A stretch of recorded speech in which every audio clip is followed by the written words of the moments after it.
As you search through Reginald's desk, you find a note that says, "Dearest Myra, I'm off to the mines to make my fortune."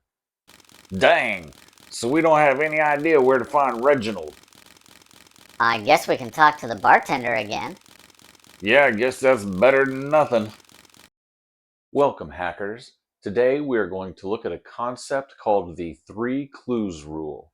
This is a concept that I discovered over at The Alexandrian, which is a website with excellent resources for dungeon masters. I will leave a link to The Alexandrian in the description below. Now let's take a look at the problem, the rule, and a few examples of how it works. Dungeon masters want to give players more than just murder hobo dungeon crawls. Not that they aren't fun, but a little variety goes a long way. The problem is that a room full of monsters is a problem that is easy to solve, but a mystery is difficult because it is a mystery. If it was easy, then it wouldn't be a mystery. We, as dungeon masters, try to create riddles, mysteries, and puzzles for players to solve. But we already have all the information, so it is easy for a dungeon master to see the solution. The players have a harder time because they don't have all the information. They might be distracted or misinterpret the clues, or even just fail to connect the dots. When the players sit around the table, unable to understand the clues, they become frustrated and the game can become a pain. This leads dungeon masters to stop using these kinds of adventures. So how do we run a mystery, puzzle, or riddle for the players without frustrating them to the point of throwing small polyhedral projectiles at each other? Enter the three-clue rule. It states, for any conclusion you want the PCs to make, include at least 3 clues. Simple. Distracted players may miss one and misinterpret another, but it becomes harder to ignore when there is a third clue. Of course, it is possible that the players will find and understand all 3 clues, but let's be realistic, that's pretty unlikely. Suppose the players are trying to find out who murdered the prisoner. Clue 1 could be that there was a torn bit of uniform left behind belonging to the king's guards, and the captain is wearing a brand new uniform today, but had on an old worn one yesterday. This is an example of a clue that might be missed if not clearly articulated in the description of the guard, or it might just be written off as a coincidence. Clue 2 is that there are only 3 people with keys to the prisoner's room, and 2 of them have solid alibis. This can only be gleaned if the players talk to all 3 of the people with keys and ask about their alibis. Clue 3 is found by talking to the prisoner's widow. She says her husband was investigating stolen tax money when the captain of the guard arrested him on obviously false charges. Any one of these clues could be missed in a variety of ways by the players, but all of them together help to point the players to the captain of the guard as the likely culprit. For the dungeon master, this greatly reduces the frustration from the players getting stuck. It also creates a sense of accomplishment for the dungeon master when the players eventually solve the mystery that the dungeon master has created. For the players, it can help to increase the feeling of agency as they were able to solve the complex situation that didn't involve bashing something over the head with a big stick. It makes non-combat encounters more engaging and rewarding for the players as well.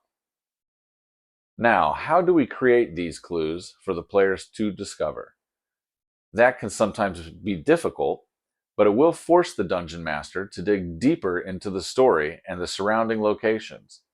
This can help create a deeper and more interesting adventure to begin with. Try including different kinds of clues.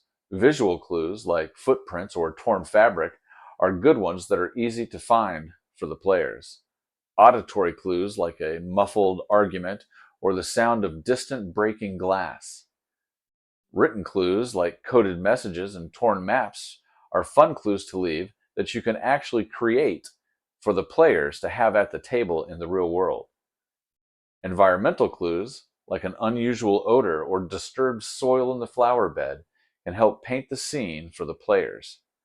By including a variety of different kinds of clues, you can really put a vivid picture of what is happening into the players' minds. This is important as a lot of the game is often played on a battle map so that players can see what is happening, but mysteries are more frequently theater of the mind. Also, try to spread the clues out. Don't have a bag filled with a bunch of clues. Instead, have them in different locations. A note scrolled on a wall in a dungeon, an offhand comment by the merchant you are buying your healing potions from, and a strange map on the wall behind the bar at your favorite tavern. Some of these clues will be obvious and some will be more difficult, and you can adjust the difficulty on the fly based on how well the players are getting the clues.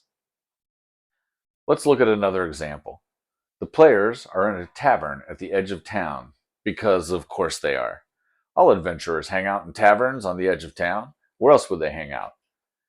They all hear a loud howl from the forest outside of town, and the stable hand comes running in saying the horses are all spooked. The next day, when they leave the tavern, they notice fresh muddy prints leading away from the tavern. But after a few steps, they seem to change from human to wolf form. They head out into the market and see wolf banners all over the place. It turns out that the local lord has a wolf for his sigil, and his family has been cursed in some way for generations.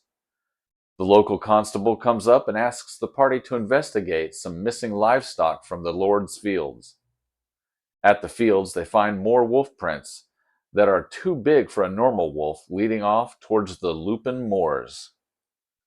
Now the party is off to find the werewolf that is ravaging the countryside, only to discover that it is the nephew of Lord Widdermere. 3 clues. Remember, for any conclusion you want your players to come to, include at least 3 clues. Do this, and you won't have any problem with your players wandering off the main story into oblivion. For at least one session. Try this in your games and let me know in the comments how it works out. Subscribe for more videos on Dungeons & Dragons, and don't forget to keep on hacking the dungeon.